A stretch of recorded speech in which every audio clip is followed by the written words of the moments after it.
City ಯೋಜನೆಗಿಲ್ಲ time bond, ಕಾಮಗಾರಿ ವಿಳಂಬಕ್ಕಿಲ್ಲ break. ಪ್ರತಿಯೊಂದು ಕಾಮಗಾರಿಗೂ time bond ಇರುತ್ತದೆ. ಆದರೆ ಸ್ಮಾರ್ಟ್ ಸಿಟಿ ಯೋಜನೆಯಲ್ಲಿ ಮಾತ್ರ ಯಾವುದೇ ಟೈಮ್ ಬಾಂಡ್ಗೆ ಬೆಲೆಯೇ ಇಲ್ಲವಾಗಿದೆ. ಸ್ಮಾರ್ಟ್ ಸಿಟಿ ಯೋಜನೆ ವಿಳಂಬದಿಂದ ಜನರು ಪರದಾಡುವಂತಾಗಿದೆ. ಟೈಮ್ ಬಾಂಡ್ ಮುಗಿದ್ರೂ ಕೆಲಸ ಆಗ್ತಿಲ್ಲ, ಬರೀ ಟೈಮ್ ಪಾಸ್ ಆಗ್ತಿದೆ. ಹಳ್ಳ ಹಿಡಿದ ಅವಳಿ ನಗರದ ಮಹತ್ವಪೂರ್ಣ ಯೋಜನೆ ಕಾಮಗಾರಿ ವಿಳಂಬದಿಂದ ವಾಯುವ ಕರ್ನಾಟಕ ರಸ್ತೆ ಸಾರಿಗೆ ಸಂಸ್ಥೆಗೆ ಆರ್ಥಿಕ ಸಂಕಷ್ಟ ಎದುರಾಗಿದೆ. ಅಲ್ಲದೆ ಜನರು ಕೂಡ ಸಾಕಷ್ಟು ಸಮಸ್ಯೆ ಎದುರಿಸುವ ಸ್ಥಿತಿ ನಿರ್ಮಾಣವಾಗಿದೆ. ಹೌದು, ಕಾಮಗಾರಿ ವಿಳಂಬದಿಂದ ಜನರು ಕಂಗಾಲಾಗಿದ್ದು ಸ್ಮಾರ್ಟ್ ಸಿಟಿ ಯೋಜನೆ ವಿರುದ್ಧ ಹಿಡಿ ಶಾಪ ಹಾಕುತ್ತಿದ್ದಾರೆ. ಹುಬ್ಬಳ್ಳಿ ಧಾರವಾಡ ಮಹಾನಗರ ಸ್ಮಾರ್ಟ್ ಮಾಡುವ ಯೋಜನೆಯ ಕಾಮಗಾರಿಯಿಂದ ಸಾರಿಗೆ ಸಂಸ್ಥೆಗೆ ಆರ್ಥಿಕ ಹೊಡೆತ ಬಿದ್ದಿದೆ. ಹುಬ್ಬಳ್ಳಿಯ ಕೇಂದ್ರೀಯ ಬಸ್ ನಿಲ್ದಾಣವನ್ನು ಸ್ಮಾರ್ಟ್ ಸಿಟಿ ಯೋಜನೆಯಲ್ಲಿ ನಿರ್ಮಾಣ ಮಾಡಲು 40 ಕೋಟಿ ರೂಪಾಯಿಯನ್ನು ಮೀಸಲಿಡಲಾಗಿದೆ. ಈ ಕಾಮಗಾರಿಗೆ 2022ರ ಡಿಸೆಂಬರ್ವರೆಗೆ ಕಾಲಾವಧಿ ಅಂತಿಮಗೊಳಿಸಲಾಗಿತ್ತು. ಆದರೆ ಕಾಲಾವಧಿ ಮುಗಿದು 2 ವರ್ಷ ಕಳೆದರೂ 50% ಕಾಮಗಾರಿ ಕೂಡ ಪೂರ್ಣಗೊಂಡಿಲ್ಲ. ಆದರೆ ಈ ಬಗ್ಗೆ ಅಧಿಕಾರಿಗಳು ಹೇಳುವುದು ಹೀಗೆ. ಇನ್ನು ಹುಬ್ಬಳ್ಳಿಯ ಹಳೆಯ ಬಸ್ ನಿಲ್ದಾಣದಲ್ಲಿ ಸ್ಮಾರ್ಟ್ ಸಿಟಿ ಯೋಜನೆಯಡಿ 40 ಕೋಟಿ ವೆಚ್ಚದಲ್ಲಿ ನಿರ್ಮಿಸಲಾಗುತ್ತಿದೆ. G+1 ಮಾದರಿಯ ನೂತನ ಬಸ್ ನಿಲ್ದಾಣ ಕಾಮಗಾರಿ ಈ ವರ್ಷದ ಡಿಸೆಂಬರ್ ವೇಳೆಗೆ ಪೂರ್ಣಗೊಳ್ಳುತ್ತದೆ ಎಂದಿದ್ದಾರೆ ಸ್ಮಾರ್ಟ್ ಸಿಟಿ ಅಧಿಕಾರಿಗಳು. ಆದರೆ ಕೆಲಸ ಮಾತ್ರ ಚುರುಕುಗೊಂಡಿಲ್ಲ. ಕುಂಬಾರನಿಗೆ ವರ್ಷ, ದೊನ್ನಿಗೆ ನಿಮಿಷ ಎಂಬಂತೆ ಮೊದಲಿದ್ದ ಬಸ್ ನಿಲ್ದಾಣ ಕೆಲವು ದಿನಗಳಲ್ಲಿ ನೆಲಸಮ ಮಾಡಲಾಗಿತ್ತು. ಆದರೆ ಹೊಸ ಬಸ್ ನಿಲ್ದಾಣದ ಕನಸು ನನಸಾಗುವುದು ದೂರ ಉಳಿದಿದೆ. ಮತ್ತಷ್ಟು ಕಾಮಗಾರಿ ವಿಳಂಬವಾದರೆ ಗುತ್ತಿಗೆದಾರರಿಗೆ ದಂಡ ಹಾಕ್ತೀವಿ ಅಂತಾರೆ ಅಧಿಕಾರಿಗಳು. ಒಟ್ಟಿನಲ್ಲಿ ಸರ್ಕಾರದ ಯೋಜನೆಯಿಂದ ಸರ್ಕಾರಿ ಸ್ವಾಮ್ಯದ ಸಂಸ್ಥೆಗೆ ಆರ್ಥಿಕ ಸಮಸ್ಯೆಯನ್ನುಂಟು ಮಾಡಿದೆ. ಸರಿಯಾದ ಸಮಯಕ್ಕೆ ಕಾಮಗಾರಿ ಪೂರ್ಣಗೊಳ್ಳದೇ ಇರುವುದರಿಂದ ಜನರು ಹೈರಾಣಾಗಿದ್ದಾರೆ. ಕಲ್ಮೇಶ್ ಮಂಡ್ಯ, ಜೀವನದ ನೆರಳು ನ್ಯೂಸ್, ಹುಬ್ಬಳ್ಳಿ.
ಹುಬ್ಬಳ್ಳಿ ಭಾಷೆ ಗೊತ್ತಾಗ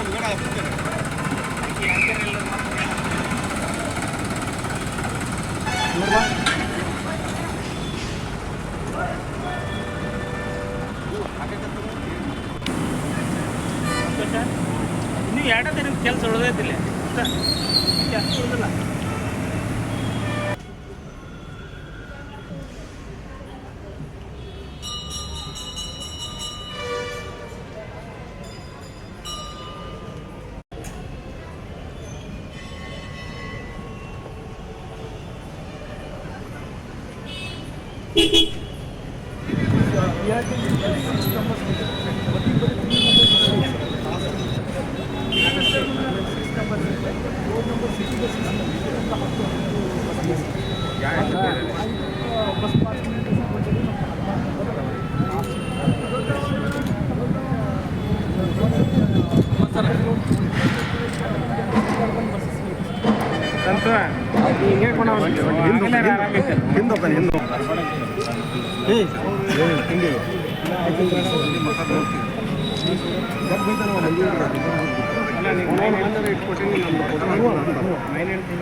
ಮಕ್ಕಳು